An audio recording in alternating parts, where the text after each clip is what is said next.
জান্নাতের সুখবর বলা সাহাবীরাও ভয় করতেন। যাদেরকে দুনিয়ার জমিনে জান্নাতের বাশারাত দেওয়া হয়েছে তারাও পুলসিরাতের ভয়ে কাঁদতেন। আল্লাহর রাসূল সাল্লাল্লাহু আলাইহি ওয়াসাল্লাম যাদেরকে সরাসরি জান্নাতের সওয়াব দিয়েছেন তারা পুলসিরাতের ভয়ে কাঁদতেন। মুতার যুদ্ধে আল্লাহর রাসূল সাল্লাল্লাহু আলাইহি ওয়াসাল্লাম 3 সেনাপতির নাম ঘোষণা করেছেন, তোমরা যুদ্ধে যাবে কিন্তু শহীদ হবে।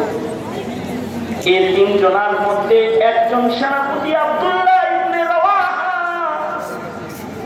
যার নাম উচ্চারণ করেও আল্লাহর রাসূল বলেছেন আব্দুল্লাহ ইবনে রাওয়াহা শাহাদাত বরণ করবে।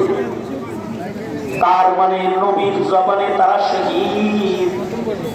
ঘর থেকে যখন তারা বিদায় নিয়েছে বিবি সন্তানদের কাছ থেকে এই বলে বিদায় নিয়েছে, রাসূল বলেছেন যুদ্ধের ময়দানে আমি যায়েদ ইবনে হারেসা শহীদ, দেখা হবে বিবি আল্লাহর জান্নাতে। আব্দুল্লাহ ইবনে রাওয়াহা বিদায় নিয়েছেন, বিবি দেখা হবে আল্লাহর জান্নাতে।